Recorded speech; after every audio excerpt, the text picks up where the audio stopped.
Cheeto, this is Omar Gutierrez. Can you hear me? Over. Hi, Omar. We got you loud and clear. Great. Thanks. Just jumping off from another meeting. Thanks. No, you're welcome.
Hi, everybody. We'll give just one more minute to see if we have any last minute people come in, and then we'll get started.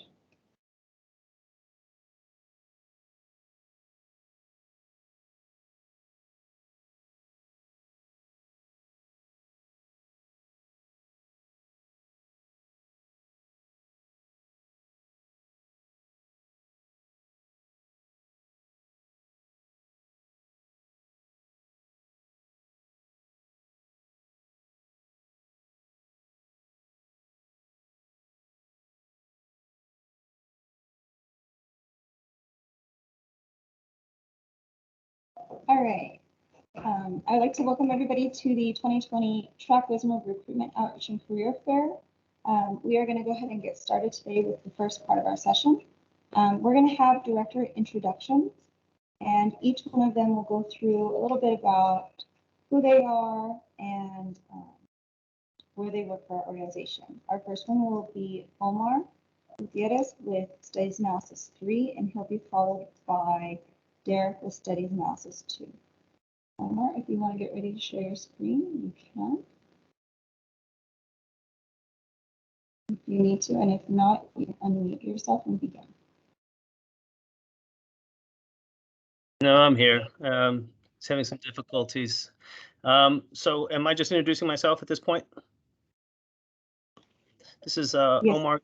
This is Omar Gutierrez. I'm from the Studies and Analysis 3 Directorate here at White Sands, and I'll be briefing today on my directorate's overview.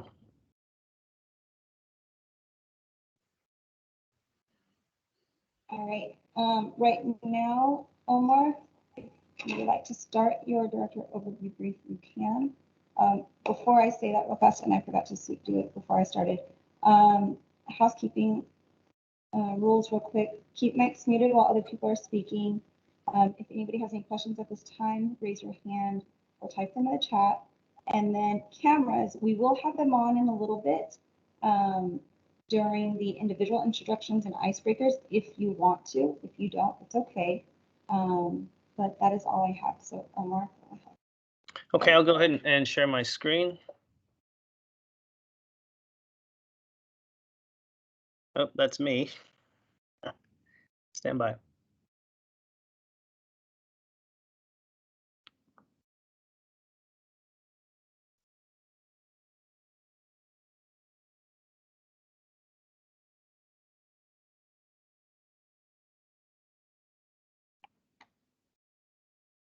Awesome, we can see your screen now. Oh, can you? Okay. All right. So let me start here with, again, an overview brief for the SA3 or the Studies and Analysis 3 Directorate. Do you see the second slide? Yes. Okay. Okay, so starting with this director, it's interesting in that it's unique in many ways, not just at TRAC White Sands, one of our centers across the country, but across all of TRAC. And the reason being is that we've embarked on some pretty ambitious analysis efforts here. But first, let me introduce you to our directorate. In terms of what we do and our mission here, primarily to inform Army and Department of Defense leader decisions on future force modernization efforts, providing high quality, relevant, objective, and credible analysis. You will have studied much about these terms in your science classes as you continue your studies, and they absolutely do apply in here at TRAC. Our directorate is led by Ms. Iris Chavez. She's a DA civilian. In fact, all the divisions, in addition to her at the directorate level, are led by civilians. She happens to have a senior military analyst, a lieutenant colonel, fairly senior field grade officer in the Army, who is an operations researcher and systems analyst. And all the officers that we have within this directorate and all the directorates, in fact, are qualified ORSAs, or operations researchers and systems analysts, specifically trained to help solve some of the Army's most vexing problems. And I'm going to cover one of those here in a moment. But let me just cover down on what these different divisions do. The first one is the Maneuver Support Analysis Division. It supports primarily the Maneuver Support Center of Excellence at Fort Leonard Wood. They develop capabilities that assure mobility, freedom of action, and protection of the forces across the Army. And they have three mission areas that they're responsible for. One is the Chemical Corps. They focus on chemical, biological, radiological, and nuclear warfare. The second mission area is the Corps of Engineers, and they're broken down into three areas: combat engineers, military construction, and civil works. And thirdly, the military police. So all three of these branches of the Army are all co-located with their schoolhouses at Fort Leonard Wood, Missouri, and conduct those functions. We focus mostly on the combat engineers within the Corps of Engineers for the support we provide to that center of excellence. And if you can imagine what they do in terms of providing mobility and freedom of action and protection of the forces they support, these are all very important capabilities that we help them with in terms of developing and fielding those and informing on the fielding of those capabilities for the future force. The second division, there's a Cyber Analysis Division. They're headquartered out at Fort Gordon, Georgia. They develop concepts and conduct experimentation and determine requirements for cyber operations. You may be somewhat familiar with the word cyber, but in particular, they focus on defensive cyber operations, offensive cyber operations, cyber planning, and electronic warfare. This is a key portion of the part I'm going to talk about here shortly on Project Convergence and how they fit in that larger project. And then finally, we have the Forward Support Analysis Division, of which I am the division chief. And we are actually not stationed at at White Sands Missile Range. We are co-located with the customer here, the U.S. Army Joint Modernization Command at Fort Bliss, Texas. They are responsible for planning, synchronizing, and executing exportable live field experiments to inform modernization efforts to enable a multi-domain capability force by 1935. Excuse me, by 2035, off by 100 years. And I'll get into that in just a moment. And at this point, I will talk about what SA3 is in terms of what it does for its current focus area, which is project convergence. So SA3 is designated as the TRAC lead, and thus the Army's lead for project convergence. We're augmented with other similar divisions like the ones you see here from across the country at our other centers at Fort Leavenworth, Fort Lee, and at Monterey. And at the same time, we're also supported by other organizations, analytic organizations across the Army, which makes for a pretty large group that we have to coordinate all the efforts for and all the analytic activities that happen across the Army, and also to include joint and multinational forces. This is a tremendous undertaking as we're looking to modernize the Army in terms of what we need to do to look at things across domains of doctrine and organization, training, and leader development primarily. So project convergence in itself is a large experiment, a campaign of learning, if you will, that deals with speed, range, and decision dominance in order to achieve overmatch over the enemy and inform joint concepts. In this case, the joint warfighting concept and joint all-domain command and control. This pretty complex concepts in themselves, and all the things that they entail as they apply to the entire warfighting machine that is the joint and multinational forces that are working together every day to become more integrated and interoperable in all contingencies.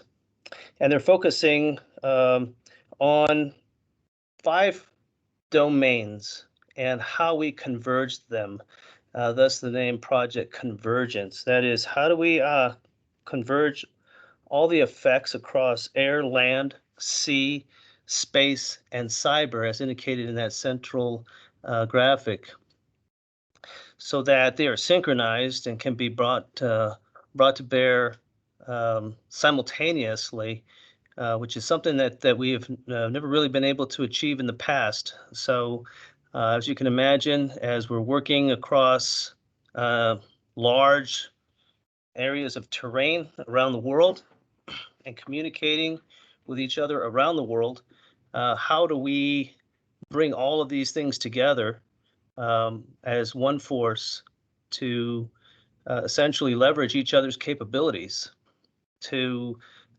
defeat an enemy? So, for example, every service in the U.S. military, the Army, Navy, Marines, Air Force, and the Space Force all have capabilities. Let's take sensors, for example. Ideally, these sensors all are particular to their respective force. What we're trying to achieve here is allow any sensor across any force to be accessible and controlled by any other force. So any sensor against any threat, choosing the best sensor with the right ammunition or the right destructive force or effect. And it doesn't have to be kinetic, it could also be non-kinetic. Awesome. And that, Have I Thank reached my you 5 so minutes? much, Omar.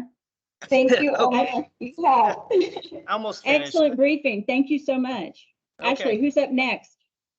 Next, we have Derek with SNA2, followed by Jenny from Study Support.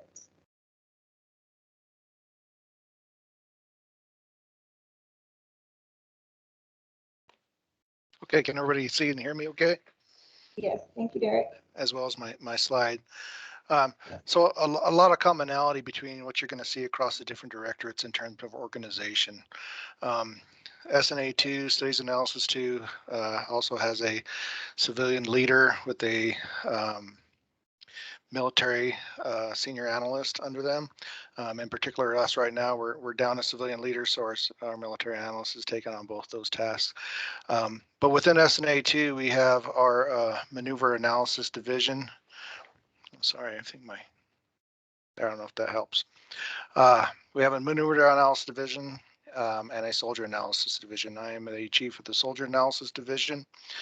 And as we kind of look through our tasks, you'll see a lot of the same things that Omar was talking about in terms of providing relevant, objective, and credible operations analysis to inform senior leaders, particularly in the areas of modernization. I like to explain this to people as being the honest broker, if you will, the Carfax or Consumer Reports, for that matter, of when companies are trying to sell capabilities to the Army in particular. You know, I think the Army, the decision makers, need somebody who has the time and the willingness to dig into the details and give them an honest review of what the capabilities are, and more importantly for us, what those capabilities mean to the soldiers and the capabilities that we're going to bring to bear on in these operational environments. So I'm going to talk a little bit about a couple of studies that we have going on within our directorate. Under the maneuver analysis division, they are very focused on, as you would assume from the title, tanks and infantry carrier vehicles and things with wheels and treads on them. You can kind of see some of the pictures I have there, the OMFV prototype. If you're familiar with our current ground forces, a lot of those vehicles were designed and fielded originally in the 80s. And so to some degree, we are kind of rolling around on very antique-like systems. And so as we modernize, it's what else? What are the future replacements for those vehicles? And what do they need to consist of? And that's kind of what we would start to talk about in terms of requirements analysis, right? When we send something out to companies to build, we have to let them know what we want to build, and those are the requirements. And so a lot of work we do goes into informing those requirements so that we're telling those contractors the right things that we need to do. And so the OMFV in particular is a replacement for our Bradley infantry fighting vehicle, and they are currently we are doing studies to inform those requirements and evaluate contractor prototypes of those OMFVs. What you also see there under maneuver analysis is something that's kind of interesting in my mind, in that it's kind of the wave of the future, as I see it, is robotic vehicles. And we had the opportunity 2 years ago to go to Fort Carson and be part of the first rollout of robotic capabilities to ground robotic capabilities to soldiers. We're going to do that again this coming summer at Fort Hood, where we're going to take both of these two prototype vehicles. You can see the RCV light there on the left bottom, and then the RCV medium in the middle. We're going to have a company level exercise where we're going to put these things into formations with soldiers, teach them how to drive them, teach them how to shoot them, and then send them out on what they call situational training exercises, where they're going to try to apply them in an operational environment. And then from a data collection standpoint, we are going to evaluate not only how well they were able to utilize those vehicles, but what was the impact of those vehicles on them accomplishing their missions compared to what they would normally do with the vehicles that they currently have in their formations. From a soldier analysis perspective, I think it's a kind of a very interesting time now. If anyone out there is familiar with the current kind of weapon systems of soldiers, your M4 5.56 rifle that is currently fielded in the accompanying squad automatic weapon, the squad machine gun, if you will. Those have been in service. This same basic design has been in service for I guess well over 30-40 years. They originally fielded the M16 in Vietnam, and so it's decision makers have gotten to the point where they feel we need to up our game in terms of squad weapons. And so they're on the right hand side right now. The Army is working through a process to evaluate 3 different contractors and their prototypes for both the rifle and the automatic rifle within the squad. And of course, those weapons will also come with, enhanced fire control. The days of just simply having a crosshair in your sight is over. We are now getting to the point where we're going to have, mini ballistic computers sitting on top of rifles that will help soldiers put more accurate fire on targets to increase their lethality, as well as, putting different projectiles out the barrel of those weapons so that we are dealing with these future threats that are coming, being ever more prevalent in our society, different barriers, body armor, etc. We're going to have to account for that as we move forward. So very exciting time to be maneuver and soldier analysis. And, not only do we do these in a computer environment, but we also get an opportunity to go out and actually see soldiers use them. So if you have any questions, please let me know now or later. Thank you, Ashley. Awesome. Thank you so much, Derek. Next, we will have Jenny Clarin with study support, followed by Chris Swenson from our operations. All right. I am going to try and push a slide because I finished it. Let's see. Ashley, can you see the slide? Yes, I can. All right. Let's move this over real quick. Sorry, guys. I am terrible when it comes to Teams, so bear with me. All right, there we go. So we are the Study Support Directorate, and listening to Omar and Derek talk about the different studies that they are doing. One in particular, PC, we are supporting that from a scenario and wargaming division and one staff division. And then listening to Derek, I know we've supported his studies with the one staff division, the wargaming division, and our cost benefit division. So what do? We support our TRAC analytic efforts through cost benefit analysis, through scenario development and wargaming, and our one staff division. The scenario and wargaming division is developing and maintaining those operational and tactical scenarios. And then the wargaming events are data collection events for us. One of the things that was really cool when COVID started, as you know, we've become very telework centric. They were able to do a war game distributed amongst several different centers. So we have teams right now. Imagine doing like a war game this way. And if you're wondering what a war game is, I always equate it to a very high level Risk game for those of you who've played Risk before. Then we move over to our one staff division, and that's actually taking those data collection events like the maneuver that you would be doing, maneuvering your tank around, as Derek was talking about with OMFV and RCV, taking those, putting those in a combat model and actually watching those tanks move around and how you would do a long range fires event, things like that. And in addition to that, keeping version control of our one staff model and making sure that we have the correct capabilities that we need in order to support Derek's directorate out there, and then Omar's directorate with PC and maneuver support there. And then we move over to our cost benefit analysis division, which kind of gives it away in the title, their cost benefit, right? And so they help the different track studies by developing cost analysis. So how much does it take to actually do the modification to OMFV or to build these different munitions that we're seeing come down the line? How much is it going to take over the lifetime of a munition from birth to death to cost and support the cost of that? And so the cost division is heavily involved in that. And not only do they support studies down here at WSMR, but they support our two other, well, we have three other ones, right? But two other track locations at Fort Lee in Virginia and then Fort Leavenworth in Kansas.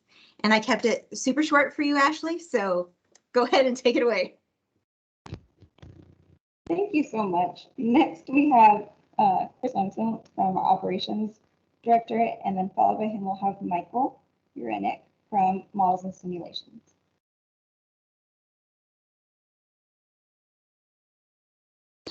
Hi, everyone. Let me get the slide up. Just a second. Okay.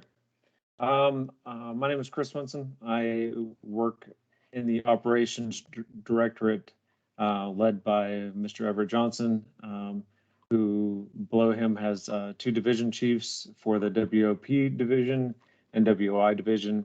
Both of those handle similar things, and as I haven't switched some things, so my apologies. I'm trying to do double duty today.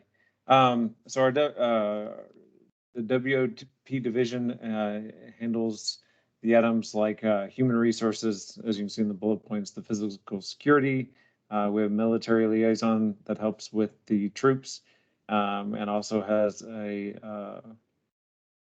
Lieutenant Colonel McClure, who is on today, is the commander of troops for our location. We have a facilities person that handles, keep making sure the lights are on and the air conditioner works and all that good stuff. Handle purchasing and a technical reporting office. Under the WI division is the group that I work for, information technology.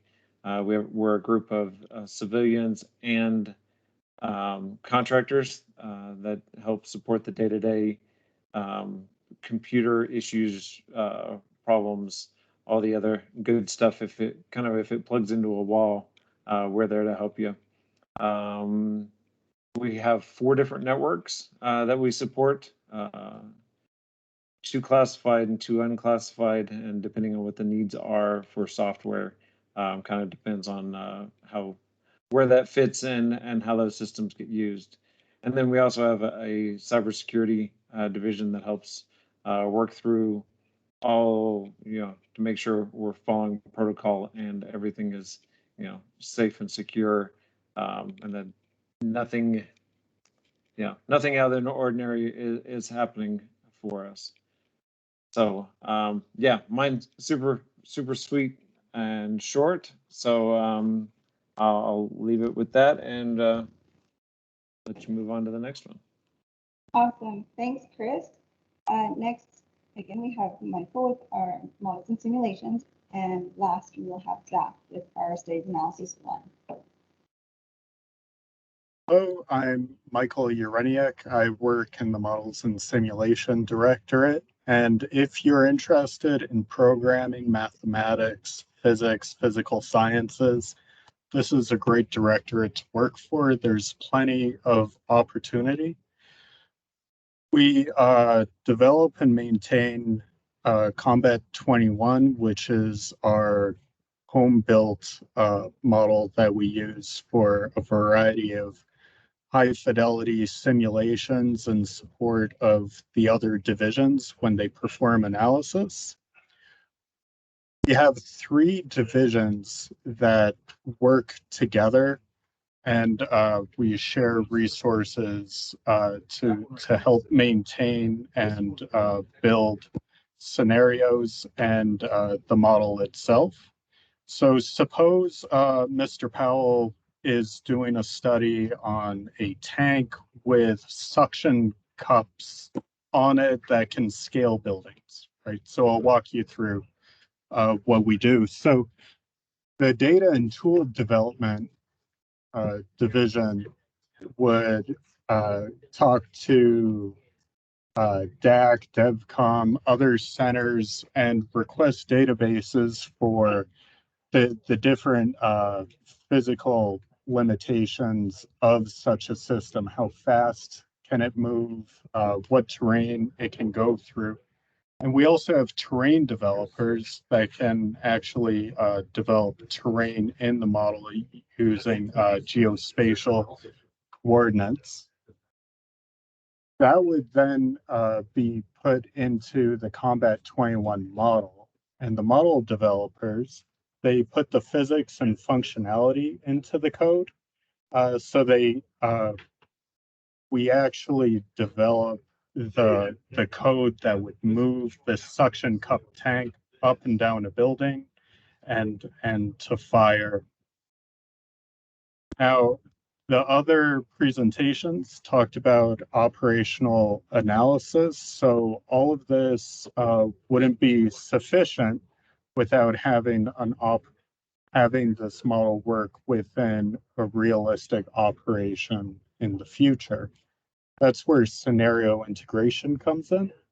They work with subject matter experts and analysts, military members to represent the actual battle in Combat 21. So we not only have this suction cup tank on a realistic map that's doing realistic movements, but it's actually performing a battle as we would predict it would be in the future in order to gain data that we then can give to the analysts. We do a lot of graphic user interface, visualization, algorithm design. We're looking into artificial intelligence. It's just a really neat division if that's what you're into. And I thank you for your time. Thank you so much, Michael.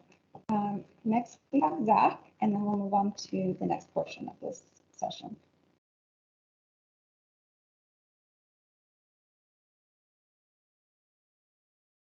All right, so I should be sharing. My teams can be a little bit slow sometimes. Sorry about that. But hi, my name is Zach LaRue. I work for the Studies and Analysis 1 Directorate. Our directorate chief is Mr. Kevin Wayner, and we have two divisions inside that, the Fires and Intel Division and the Human Dimension Division. The Fires and Intel typically works on, since I've been here, more to do with longer range fires. So we've had several studies to do with looking at the effects of new systems and munitions, as well as what they might do in the future. And the Human Dimension Division typically looks more at how people do things. So that could be anything from the effect of changing crew sizes on a platform to all the way down really to sort of like ergonomics levels. So that's been very interesting. We do lots of different studies. This is a few that we've done since about 2018, which is really when I started. And you can see that we have done all kinds of things with fires. That's been more of our focus recently.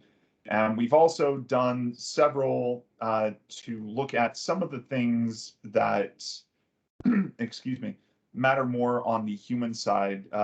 For example, one of them that's not listed on 2022 is a study about a future combat vehicle that is currently in acquisition and some of the effects that some of the decisions might have there.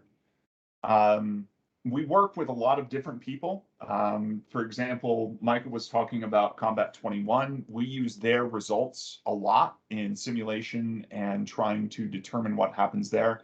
Many of our members have engineering or mathematical statistical backgrounds. We do work on all kinds of different networks. Right now we've got sort of limited top secret utilization, but we're moving more towards a full top secret up here. And we just have lots of different systems that we use to do our studies. And with that, I will turn it back to Ashley. Thank you so much, Zach. All right, you guys, that is our overview of all of our directorates for our organization. The next part of this session is an individual introduction. So I'm going to give you guys all a couple minutes for a little bit of time while I say a few things about myself. Okay, and then we're going to go around everybody that's in attendance of this meeting. We're going to ask everybody to give us their name, the university that they're going to or went to, what their degree was in. If you're already at TRAC, you're going to tell us how long you've been here. And at the very end, you're going to give us something about yourself that others may not know. Okay. So for myself, my name is Ashley Efe. I went to UTEP and graduated with a degree in organizational and corporate communications. I started my career at TRAC in 2009. And something about me. A lot of people know that I cheered in college. However, I started dancing before the age of 3 and danced all the way from being a toddler through college, and then I switched over. So that's a little bit about myself. Next, I'm going to have Stephanie Loxton share for camera and tell you about her. And after Stephanie, I'll have Cynthia Portwell. Hi, everybody. I'm part of the HR team here at TRAC White Sands. I've been working for TRAC for more than 33 years. Started right out of high school. I didn't need a degree in my career field, and I've just slowly progressed from a GS2 at the start of my federal service to a GS13 position now. Something people might not know about myself is I actually raced motorcycles. And in 1992, for the entire state of New Mexico, when I was competing in a series at different tracks, I was actually awarded, and that's what I'm holding up, I was awarded a most improved rider for the entire state of New Mexico. I'm very proud of that. But what does that mean? It means to start, when I was learning how to ride a motorcycle and race a motorcycle, I crashed a lot. By the end of the season, I wasn't crashing as much. So a little bit about me. Thank you. Cynthia, on to you. After Cynthia, we're going to have Juan Avila go. Just a real quick reminder, if you're any of the TRAC-WSMR employees, make sure your badges are not showing, please. All right, Cynthia, it's you, and then Juan Avila next.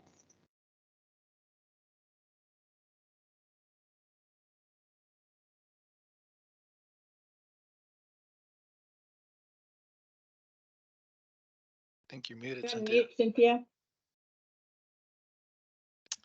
Sorry. My name's Cynthia Acord. I've been here since 2007. I was originally at Fort Knox, and I was BRAC moved over here. Something somebody doesn't know about me is I actually have a fine arts degree with a minor in math and a master's in industrial engineering. So I am an ORSA, but I have a little bit of the creative side. And my fine arts degree was actually in pottery.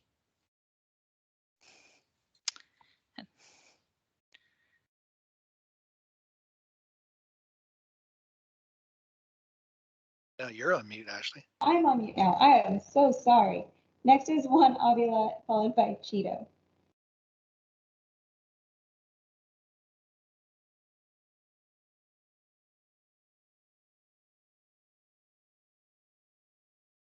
Mr. Avila may not be available, so I'm going to go ahead and skip over to Cheeto, followed by Omar.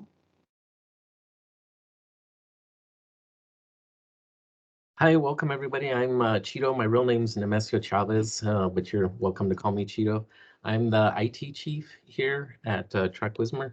And I originally came through Models and Sims, and I was also a contractor here. My degrees are, I have a bachelor's in mathematics and computer science. I was a double major. And I also have a master's degree in computer science. And I'm a dropout twice, and at the PhD level, I passed exams and did everything twice. I just never finished up. Life kept getting in the way. And I'm going to share something that none of you probably know that I probably shouldn't share with all of you, but occasionally I'll listen to K-pop. Okay, so I love music. So it's a pleasure meeting all of you, and I hope you guys enjoy the ROC event.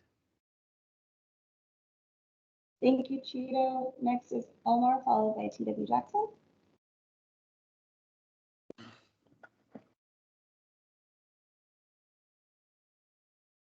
All right, can you see me okay? There you go. Yes, hi, Omar Gutierrez here. Been working at TRAC since 2007. Retired from the Army while I was at TRAC, and I've been a civilian ever since, DA civilian. Graduated from West Point with an electrical engineering degree, and then follow on to that degree in operations research from the Naval Postgraduate School.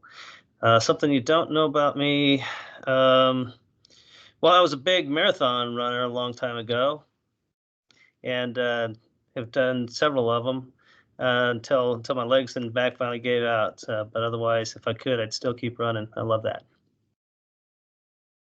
Over. Thank you, Omar. Now we have TW, followed by Mr. Johnson. Hey, I'm TW Jackson. I'm the chief of the maneuver analysis division, working with Derek Powell. I got my Bachelor of Science degree in chemistry from the United States Naval Academy. So I'm also one of the few folks that was Navy, now working for the Army here at TRAC. I also have a master's of business administration from Arizona State University and a master's in industrial engineering from New Mexico State University. Something that only a few people know about me, I think. I've got 5 kids, and 3 of them were adopted from China. So had the opportunity to travel there several times, and just really had a great time doing that, and love having them in the family. Thanks. Thank you, TW. Now we'll have Mr. Johnson, followed by Joshua Kirkland. Good afternoon, Everett Johnson. I'm the Director of Operations. And so give you a little context, Ashley, Stephanie, Chris, and Cheeto all work within the directorate. And as best as my daughter could put it when she was growing up, trying to describe what my roles and responsibilities were within the organization, and she would just tell her friends that my dad's in charge of making sure people have pens and paper. And but she never really talked about facilities, making sure people had computers, making sure some of these other things. But so she always got a kick out of this, saying that I made sure people had pens and paper. I went to school at South Dakota State University, got a degree in agricultural engineering, and then I was an ROTC scholarship, so I went on active duty. My only intent was for 4 years, and then 23 years later, I retired here at White Sands as a military officer, and then turned around and became an Army civilian. My first assignment to White Sands was in '97, and I also received my master's in industrial engineering from New Mexico State. What others may not know, I had one that I was going to share, but I figured that I didn't need to do that. So I'm going to kind of ripped off of Stephanie's. If I had a plaque, it would say, okay, first time snowboarder, least improved, because, but most bruises gained.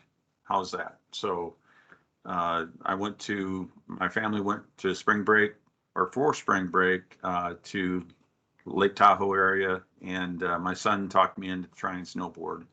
And I might try it again sometime, but that was my first time, and I never realized how sore you can become snowboarding. So that's it. Awesome. Love it. Thank you, sir. Next, we'll have Joshua Kirkland, followed by Justin Markle. Hello, everybody.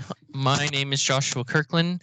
I apologize, I don't have a camera on my desktop right now, but I'm in my 4th year here at NMSU pursuing a bachelor's degree in both mechanical and aerospace engineering. My expected graduation date is in May of 2023 as of right now. I thought it was when I heard about this, I thought it was really interesting to find out how much you guys are interested in the mathematical sections of our degree, because I'd say out of the classes I've had, I've really enjoyed all my math classes. Something about myself, even though I've lived in New Mexico for about 16 out of my 22 years on this earth, I really enjoy saltwater fishing the most. And if I can, I would go to Florida every year just to go fishing by itself. But it's a little bit about me. Thank you, Joshua. Next we have Justin, followed by Kenneth. Okay, hello. I think you guys can see me okay. So my name is Justin Markwell. I'm currently a 3rd-year student getting a bachelor's degree in computer science at New Mexico Tech.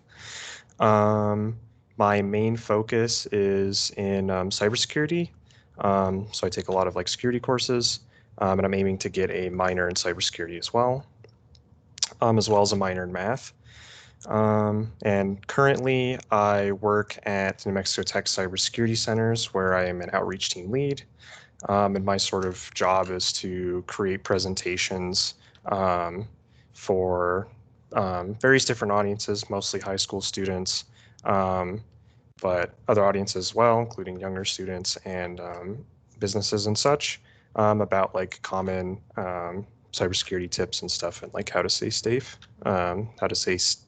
safe, using technology. So, thank you. Thank you, Justin. Next we have Kenneth, followed by Zach LaRue. Hi, good afternoon, everyone. My name is Kenneth Agbiter, and I'm a prospective graduate, electrical engineering department at New Mexico State University. I'm supposed to be graduating this May 2022, but I'm in the master's accelerated program at New Mexico. So I'm stuck there. I will be doing my master's right afterwards. And well, icebreaker about me, I love Scrabble. And thank you. Thank you, Kenneth. Now we have Zach LaRue, followed by Colonel McClure. So hi, everybody. I'm Zach, previously the faceless voice that you heard for SA1. I got my undergraduate degrees in applied mathematics and psychology from Missouri University of Science and Technology, with a focus in secondary education. So up until I think about a year ago, the great state of Missouri deemed me acceptable to teach children math, which that's fun. I got a master's in applied statistics after leaving the psychology program at New Mexico State, and I'm currently enrolled in the industrial engineering master's program as well. I've been at TRAC for about 3.5 years, and a fun thing that nobody knows about me at TRAC is that I can clap with one hand. No demonstration? Oh, okay. So Thank there you, go. Zach. Awesome. Next we have Colonel McClure, followed by Derek Powell. All right, good afternoon, everybody. I'm Mike McClure. I've been at TRAC for almost 3 years, so I guess kind of the most junior guy in this group as far as TRAC goes.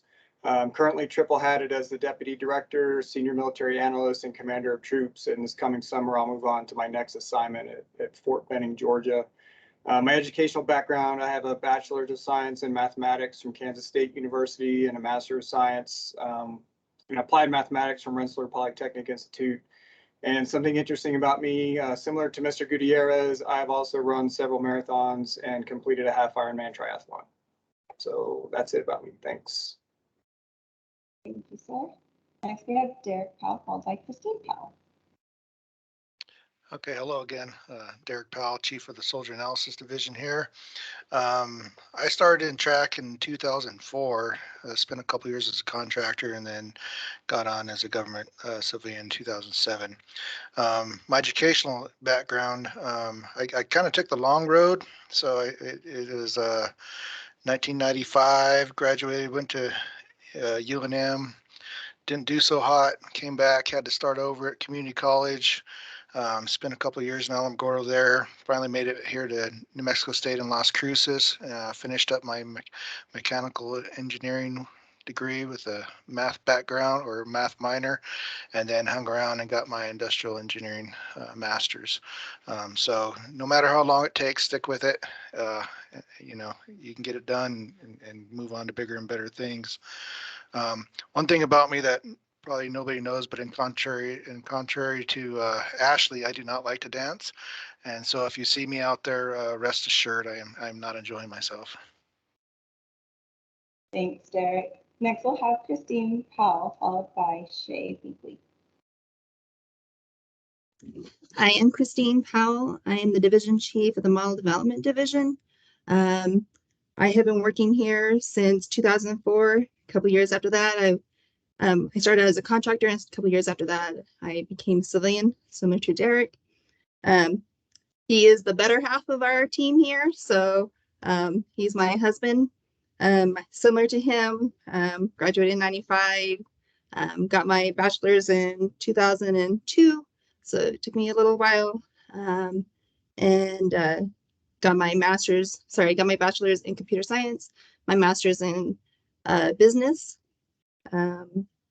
I wanted to say that, you know, as far as the work here at TRAC, Michael Uranic had presented the 3 divisions within our directorate. Well, I have touched every division there, been in every one of them from my start of my career here. And something fun about me is I love to dance. So contrary to what Derek said, I'm the one who drags him out to the dance floor. And if you want to brighten my day, put on some music. Thank you. Thanks, Christine. Next, we have Shay, followed by Chris Svensson. Hello, my name is Shay Binkley. I'm a freshman here at NMSU. I'm majoring in computer science with a minor in business currently. And I actually work for the computer science department as a recruiter. And so I've gone to several of the middle schools and high schools to do some recruitment for NMSU as in general, just for computer science. And I'm really happy to be here. I wasn't able to make it the first day. I guess kind of a cool fact about me is I work at a bookstore, and so I love to read. So. Thank you so much, and thanks for joining us today. Next, we have Chris Svensson, followed by Jenny Green. Hi, everyone. My name is Chris Swenson. I graduated from NMSU in 1998 as a business major. Spent some time working for a couple of insurance companies before I got the opportunity to move back to Las Cruces. I started off as a IT contractor at White Sands before I moved over to TRAC. Worked there for a few years before becoming a civilian employee. I've been a civilian for going on 6 years now. I guess last or little thing, maybe not many people know about me, as I've played in the band all the way through college and even gotten the opportunity to play for our president. Thanks. Thanks so much, Chris. Now we have Jenny, followed by Michael. All right. Hello again. My name's Jenny Fetty-Robeck. The university I went to is a small university out in Denton, Texas, called Texas Women's University. There's another one out there called University of North Texas. We're smaller than that. I got my applied mathematics degree out there, and then went to Southern Methodist University in Dallas and got my master's and my PhD in computational applied mathematics. From there, taught for a year and went to the Missile Defense Agency, and then had the fortunate almost accident of finding out that TRAC was looking for people and applied and met Ashley and Steph and ended up here about 6 years ago and have touched cost and touched what Omar's division does in SA3 over there. And now I am the chief of the one staff division over here. So it's been a kind of a wild ride since I've been here. One thing that I guess most of TRAC doesn't know, because why would they, is I have been scuba diving at 80 feet under the surface of the water. So that's my cool little fact. Zach, I think you have been there too, but at a different location. And so looking forward to any questions that you guys might have after this. Thank you, Jenny. Next we have Michael, and last we'll have Irene Curtis.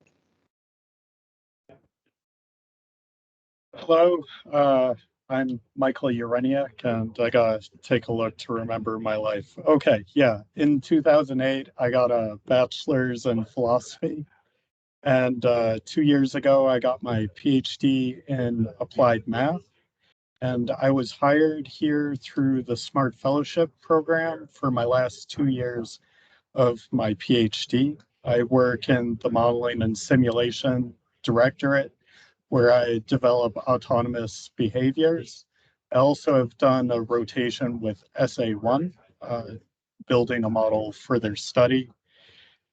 Let's see. Yes. Oh, something nobody knows. Okay, here's a good one. Not even my wife knows this. For a 2010 math textbook, I was a model in front of a chalkboard demonstrating Gaussian elimination using matrices. Thank you. Thanks, Michael. And lastly, we have Irene.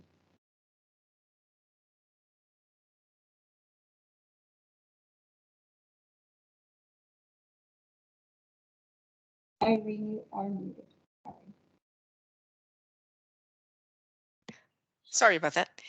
Hello, my name is Irene Paradis, and I went to NMSU, New Mexico State University. I started off in Alamogordo. I did my first year there and finished off and graduated in 1993. 1992, I started working at TRAC. In 1993, I started off in what was called Janus. Back then, it was one of the wargaming simulations. Now it's known as OneSAF. Then I moved over to the IT division back then for a little bit, and then went over to model development in Combat 21. And then around 2009, I moved back again to be in the IT division. And I don't know. I guess one thing that probably nobody really knows that I guess that I like to dance too. I love to dance, and I dance. We used to have a dog, and I used to dance with her on a Friday afternoon if I didn't have anybody else to dance with. That's about it. Thank you. All right, everybody, that is everybody that is here for this meeting today. I'd like to thank you guys for sharing your background and a little bit about yourself. We are going to take a 10-minute break, and we'll come back at 3:05 and for the portion of the Ask Me Anything. So be prepared with your questions. Everybody who works for us, be prepared for answering. All right, see everybody back here at 3:05. Thank you.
All right, it's 3:05. I'm going to give people 1 more minute to get back, and then we'll get started on our Ask Me Anything session.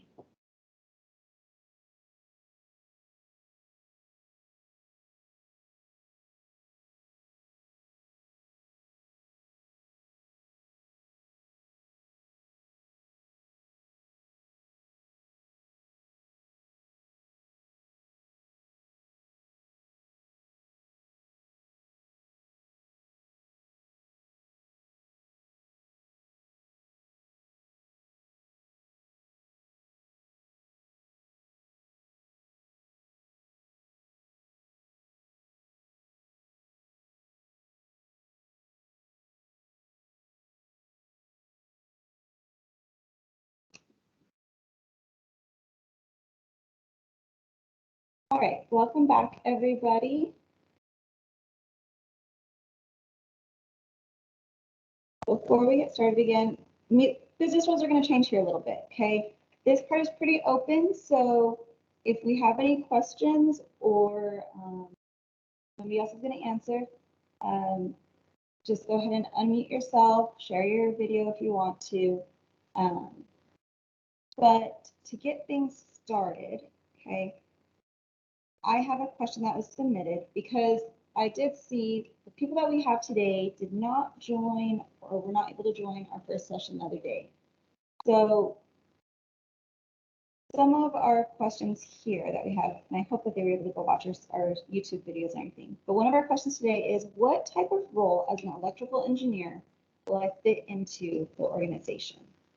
Do you think we have anybody that might want to hop on and share their response to that one? The question again is, what type of role as an electrical engineer will I fit into the organization? Hey, Ashley, I'll give my take on that one. So I think any engineer or mathematics, I mean, we have and it's someone I wanted to talk about earlier. We have all kinds of different degrees here. And I think really the base quality I think we need is a problem solver, someone who's interested in digging in, finding out the root cause of problems, laying out the facts for decision makers and presenting information back so that they can make a decision. So any type of engineering mathematics I think is applicable to being a good analyst here at TRAC. Ideally there'll be times when it comes along where you have a project where you can actually apply your electrical engineering degree to the problem at hand. But a lot of times you're going to be asked to learn new things about stuff that you're not an expert in. And so I guess that's interesting as well. I can add to that too, Ashley. So yeah, having an electrical engineering degree myself, Derek's absolutely correct. We're going to be challenged to learn all kinds of new things, and you really are applying all the things that you've learned in school. But there are opportunities, as Derek mentioned, to apply those skills. So, for example, we're looking at microgrids for tactical units in the field, power distribution systems for deploying units that are going out. How do we power these guys and all their electrical needs? Somebody with that kind of background and kind of understands how electrons flow without electrocuting themselves would be ideal. So yeah, there are opportunities out there for you to apply. There's that goes along with the job. Thanks, Omar. I see Cheeto has his hand up. Go ahead, Cheeto. Oh, yes, I just wanted to comment about the electrical engineer. Hopefully you guys aren't past that because I caught an interruption in there. But I just wanted to point out that, because I come from a programming background, some of the best programs I've ever met have been electrical engineers, and some of them have been here at TRAC-WSMR, programming on the models. So definitely if you have that electrical engineering background, I'm not sure what it has in it that helps the programmers. I'm aware of what an electrical engineer does school-wise, but something about them just makes them really fantastic programmers, in my opinion. So that's one area that they would fit in really well, I feel. Thank you, Cheeto. Stephanie, I see your hand up now.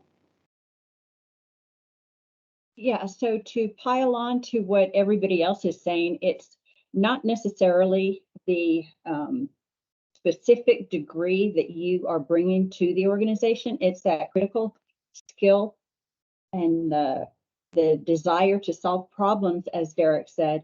Any STEM degree that meets the basic requirements for an operations research analyst, which is at minimum 24 hours of math, stat, computer-related stuff, anything that has that as a component of the degree, we can actually hire anybody, a AA, an ME, a computer scientist, computer engineer, physics, all of those types of degrees can translate into the types of jobs that we fill here at TRAC.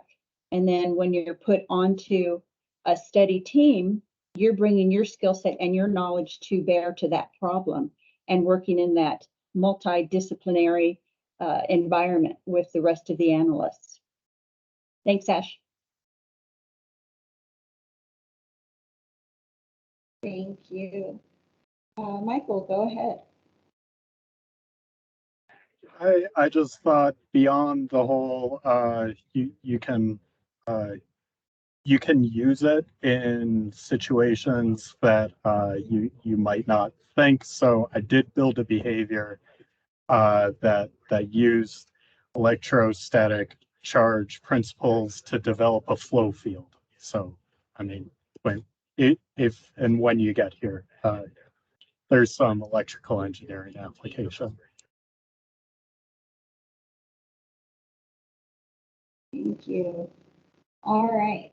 So, Joshua, Justin, Kenneth, do any of you have any questions for any of our employees? Go ahead, Joshua. So after listening to the presentation, it seems like a lot of this, a lot of the work you guys do is very model based or simulation based. So with a mechanical and aerospace engineering degree, is it also, do you guys do like physical experimentation as well, or how also would I apply my degree, or would it just be like the mathematics aspects? Because I've taken, I know some MATLAB, I know MATLAB, and I also know modeling, 3D modeling in SolidWorks, and I've been learning Python. So would it focus more on those computer type skills and analysis skills rather than like physically building something?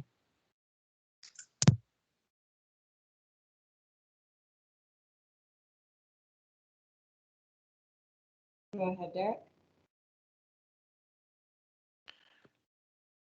So unfortunately, I would say yes. It is more geared towards data analysis and programming. And I you know, I'm an ME as well, and so much to my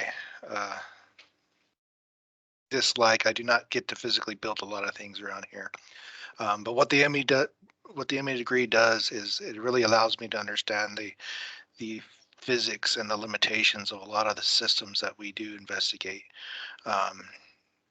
Again, it's about being the honest broker for the decision maker and understanding and knowing when you're getting told something that, well, I don't know if that actually is right. Let me dig a little deeper and find out the facts. And then sometimes you'll discover that, you know, there is a lot of cloudy stuff around the information you've been told by certain people. So I think having experience in different degree areas is important across the study team, so that someone can step up and say, yeah, no, I took that class. I don't think that makes sense. Thanks, Derek. Go ahead, Omar. Yeah, there's a lot of things that we do across TRAC, and one of those is some of the work we do down at Fort Bliss in supporting Joint Modernization Command. So all the assessments we do are operational assessments in the field with soldiers during live training exercises. But having that background is extremely helpful in how those tools are applied and how they help us to inform these future capabilities and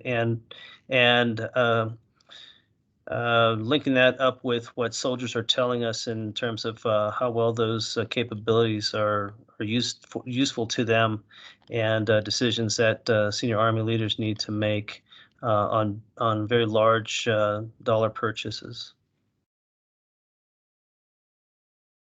Thanks, Elmer. Justin, Kenneth, either of you have a question? Yeah, thank you. My question is going to be on the AI. And in terms of the AI you guys are planning to implement into this program, like, can you give a brief explanation of the goals that you think you're planning to achieve with using AI for part of this modeling?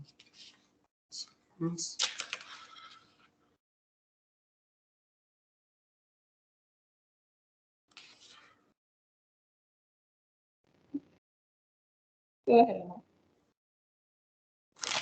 Emma. I don't know, who else has talked about AI today. Maybe implied, but and we are looking at applications for AI to help soldiers in the field, particularly leaders, to ingest great deals of large amounts of information and to make decisions very quickly on the battlefield.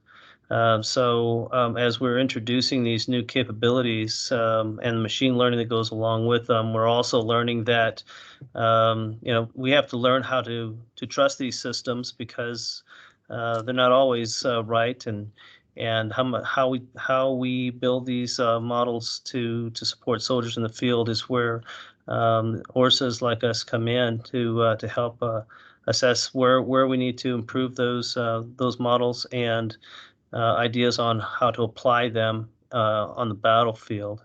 So if you can imagine things that used to be very manual and cognitive in nature, we want to be able to speed that entire process up with the vast amounts of information now available to our soldiers out there to make decisions faster. So that's really a lot of what we're doing with AI. Thank you. Justin, you got a question? Got all these people here. Hello, I do have a question. I'm primarily interested in the field of like cybersecurity. And I know that you guys here do, based on what you've talked about, you do a lot of things using modeling and stuff. So I am kind of interested to hear a little bit about what like kind of cybersecurity role plays into the modeling, like what kind of work you guys do related to that and so on.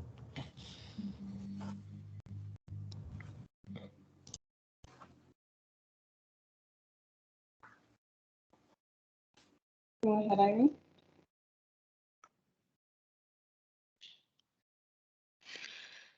So I think, Cheeto, correct me if I'm wrong, but I think what he's really trying to ask is really more about probably the cyber operations type of stuff that I think, in my mind, I think it's Kirsten Smead, that one that would be able to speak to that, because that's the blend in of cybersecurity or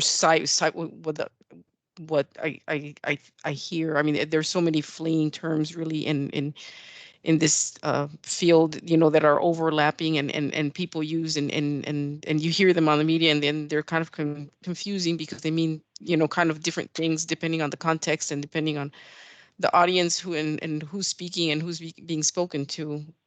So, I mean, as far as cybersecurity, what we do as far as the confidentiality, integrity, and availability of systems, that's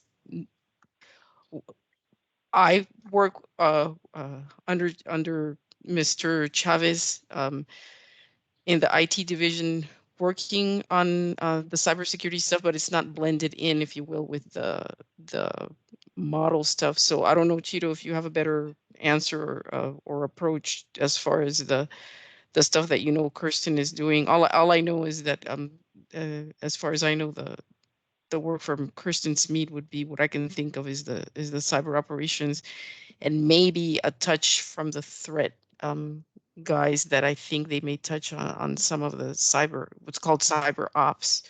That would be it's done at TRAC. I just can't speak to it because that's not really my part. in it, but I think that's where you're coming from. Thanks, Irene. Go ahead, Jenny. Clicking so many buttons. So I know for PC 22, and Omar might be able to speak to this a little bit better. We are looking at a cyber/EW component and the effect that that would have on our friendly forces. And in turn to, as Irene was saying, you know, Kirsten Smead's division is the cyber warfare division, I believe.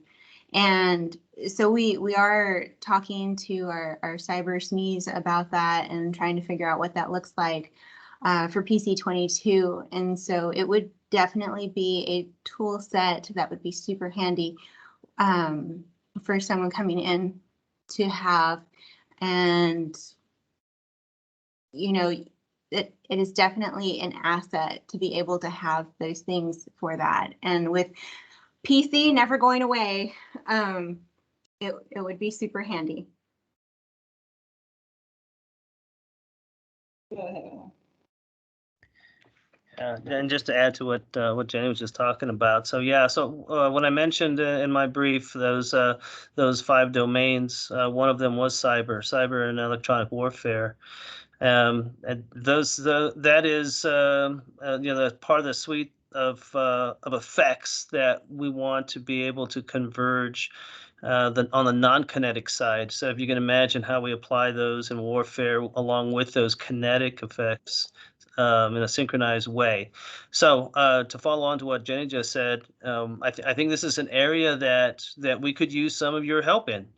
How do we model these things, and how do we use that to help inform what we are looking at in the field, and to inform the development of the capabilities so that we make our Army more resilient against those type of attacks, but also to use those against an enemy. So I would say, hey, this is a great opportunity for you to apply your wares.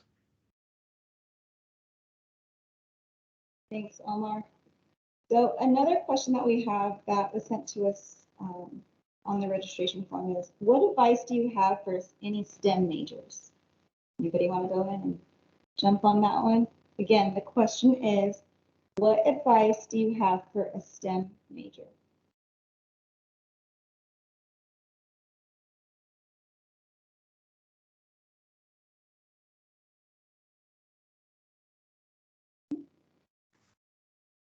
You know, I think Derek and Omar kind of talked to this a little bit, but it's primarily applied math majors, right?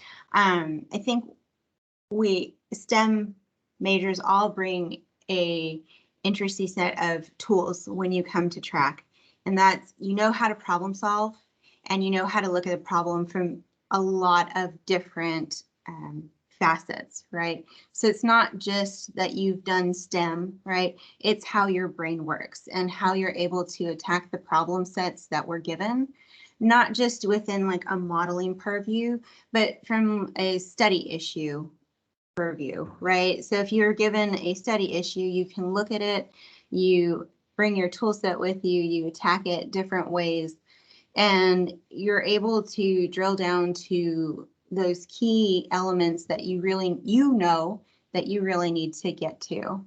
So we all have this background of, okay, we've been given a problem, we know how to break it down, and we can skin that cat several different ways. And then we piece it back together and we're able to answer those issues that will come up along the way. Thank you, Jenny. Zach, go ahead. Yeah, so I've got, like I said, a statistics background from my graduate education, and I do get to use that a decent amount, like directly, not just the sort of related skills, excuse me, that Dr. Jenny was talking about. One thing that I would really try to mention is pay close attention when you're working on projects. There is a lot of interpersonal relationships that really matters. Especially with SA1, we collaborate with outside organizations a lot. And being able to talk to somebody and connect with them, not just on that technical level, but being able to really get to know them and build those relationships and understanding how to interact with people really helps out a lot. There you go. Thanks, Zach. Derek, what would you like to share? Zach stole my thunder. I was going to be about communication and the need to. You can be as technically savvy as you want to, but if you can't communicate the work you're doing and why you're doing it and why it's important, why it matters, then it's just good work that doesn't get utilized. Thank you. All right, I have another question. This one is almost one that either myself or Stephanie can answer. Are internships remote or in person? Internships are in person, but while we're on the internship topic, I would like Michael to tell us about his experience with interning at TRAC, because like he said, he was part of one who was brought on through the SMART program. So Michael, can you tell us a little bit about how your summer internship went? Absolutely. It went great. I'm still here. So before I started, Miss Powell gave me a call, to prepare me that I'm going to be working with her in modeling and simulation. And she presented a list of different projects for me to work on during the summer. And so as I started to get acclimated, because this is a very, very different environment than the university that I was used to. As I was getting acclimated, I kept thinking about those projects, and I got to pick one, and it was a lot of fun, and I was granted quite a bit of freedom to come up with my own particular solution to a problem. And I should say that it was a practical problem that they wanted a solution for. It wasn't like here's some busy work, just try to do something over the summer. It was actually in furtherance of a goal. And I thought that was it was really neat. Yeah. And I learned a lot, and I had to meet a lot of people to ask them questions because I had no idea what I was doing. So, yeah, thanks. Thank you. Do we have any other questions? Shay, do you have a question for any of our employees? Yes, so kind of touching back on summer internships, I heard you mention the SMART program. I was wondering if you have to get an internship through SMART, as well as my other question is, do you do semester internships or do you only do summer internships? So SMART is a program, and Steph, tag in here whenever you're ready. SMART is a program, and it's not just for TRAC White Sands, it's DoD. You can go within Army or Air Force, different areas. The SMART internships are summer during your breaks, between 8 to 12 weeks. TRAC, we usually do a 10-week internship here, and then you're going to get slotted in one of our SNA 1 through 3 or WM or study support directorates. And you're going to get hands-on experience there with them. And again, it's going to all be on site with us. What was the second part of your question? Sorry. So I was just wondering if you only do summer internships or if you also do semester internships. They've normally been with only SMART for the summer one. However, we have the student intern program that we are looking for the positions on that now as well. And those I would like Stephanie to explain just a little bit more into detail about those. Okay, so the vacancy that we have posted on USA Jobs right now is it's called the Student Intern Program. I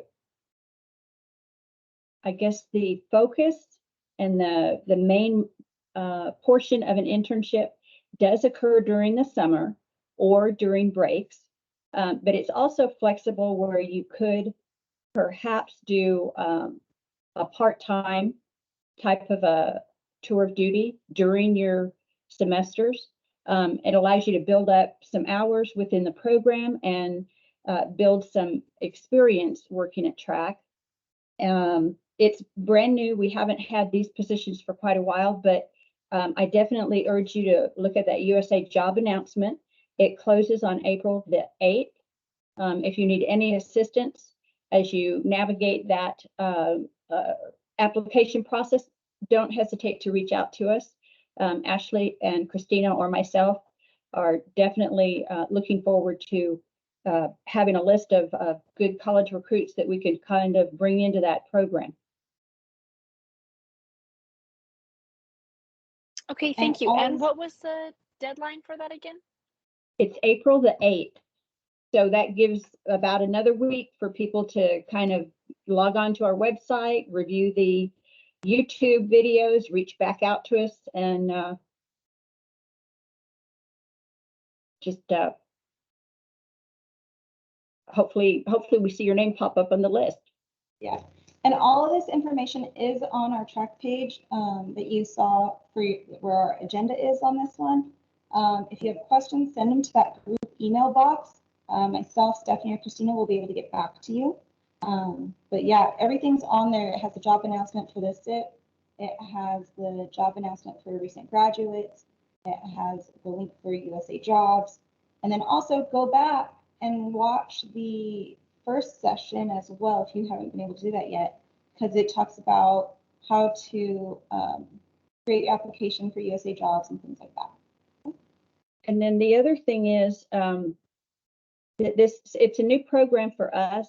The intent is to get the students, while they're still pursuing their degrees, get that experience. But they also want to, and when I say they, I mean Army, they want to translate that into a conversion to an entry-level position. If you are selected for an internship with us and then you graduate, there's the potential for you to convert into an entry-level position into what's called the Army Fellows Program. So they do see it as hopefully a feeder program that just flows from academia, where you're pursuing your degree, into the beginning of your career with the Department of the Army. All right. Josh, what do you have for us? On the note of the internships, is it accurate on USA Jobs when it says there's 3 vacancies available? And then also on like the pipeline thing, is there any sort of waiting period after you graduate before you can start working, or is it like as soon as you graduate, you might fill out some paperwork and just immediately start into the fellows program? So they do want the conversion if you're selected for that program to continue and the conversion process. They do want us to have that completed within 120 days after you graduate. And yes, we are recruiting for 3 positions. If we're lucky, and not all of the slots are filled at Army, maybe they'll give us a couple more. We're just going to have to wait and see. As I said, it's our first year kind of working with this program. Thank you. Thank you both. Any other questions that we have? Don't be shy. It's okay.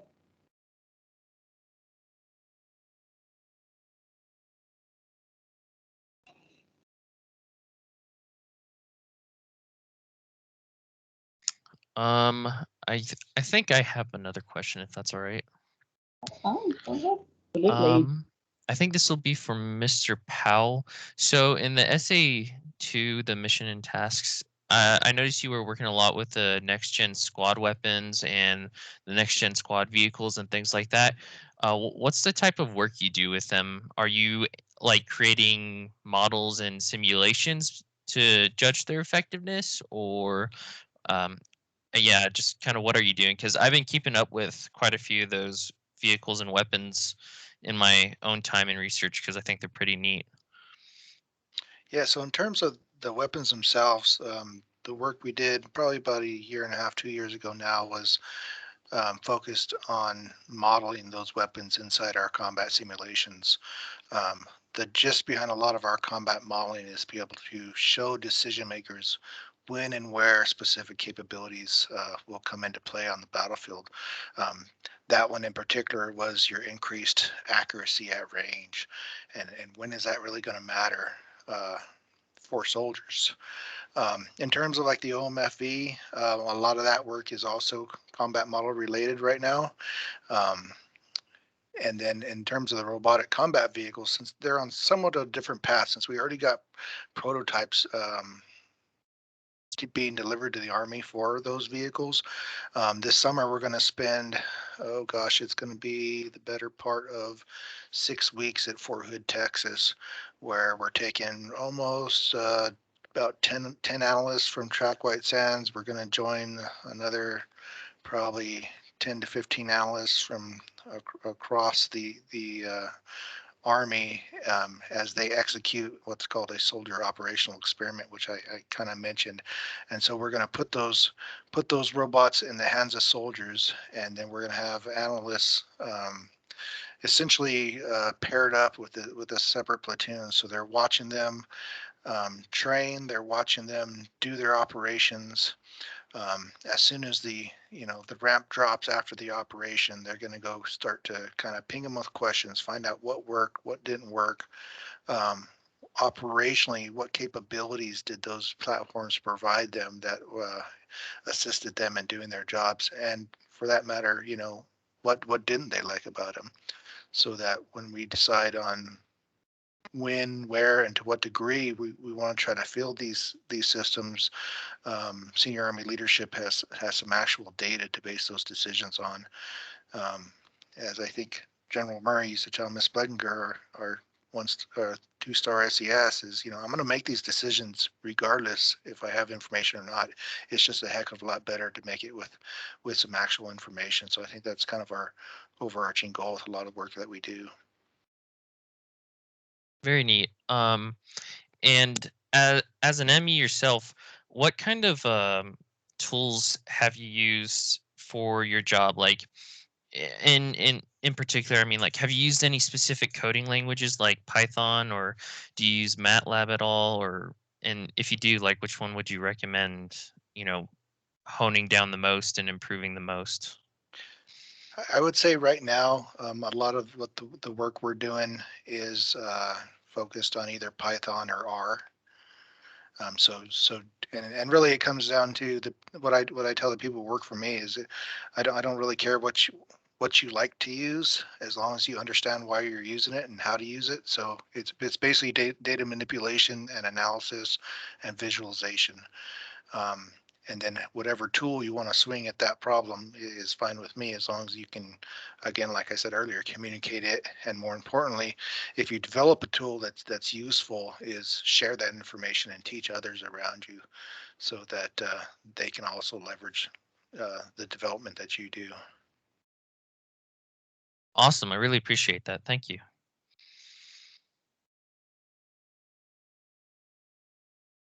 All right. Do we have any last minute questions that we want to get in?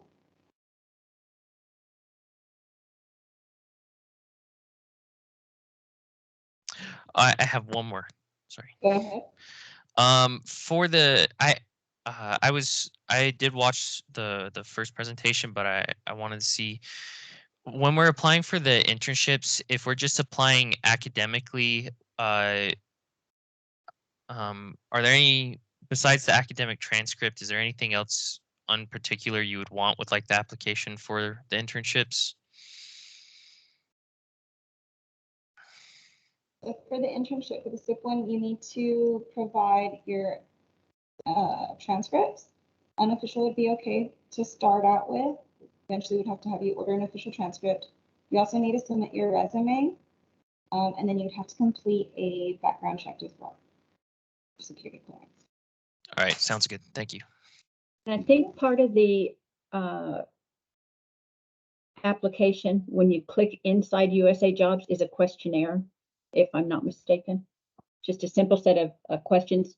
It's very obvious once you get inside the USA Jobs tool. But again, like I said, do not hesitate to call us if you have any questions as you walk through that process.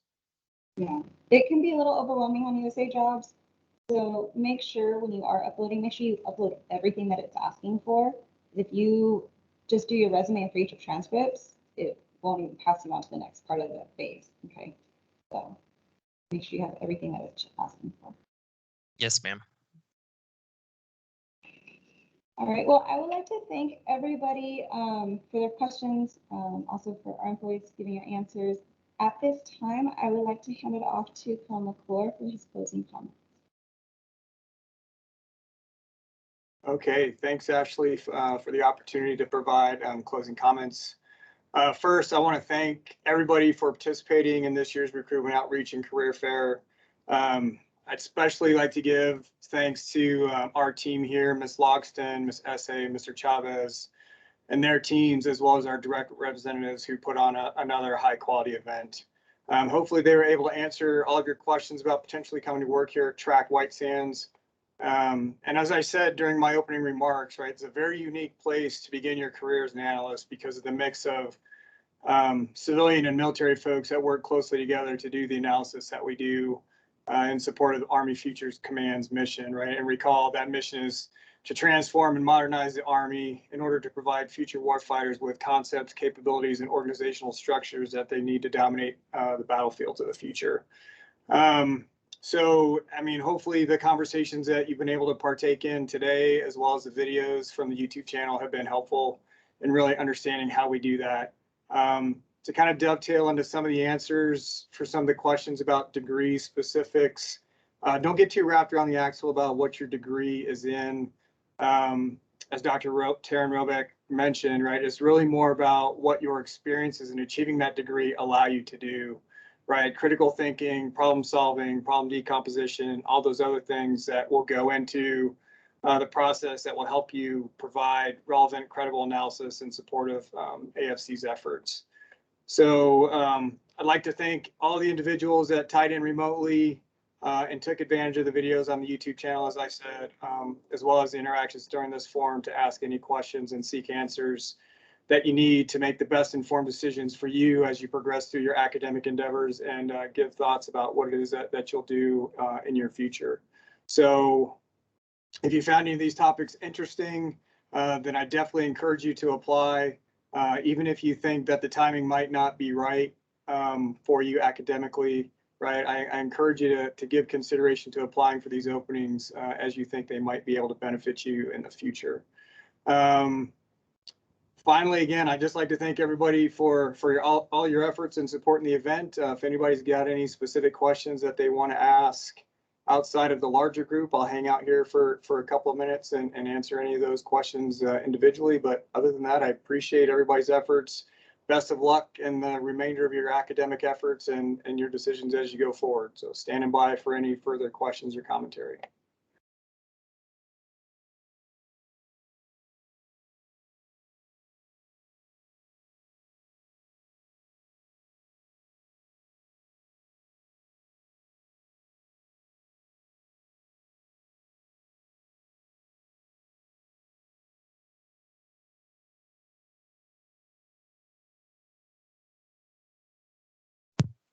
I just want to say thank you to everybody for your information. I personally found it very helpful because I didn't know too much about what you guys did.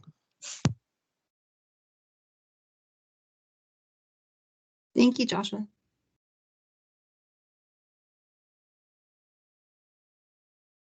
I would like to say thank you to everyone for giving me this opportunity. The video links to some of what the sub-departments do was very helpful to have an insight on, and I'm just really appreciative. Thank you. Thanks, Kenneth. It was nice to know that you guys actually watched them. So thanks for letting us know that.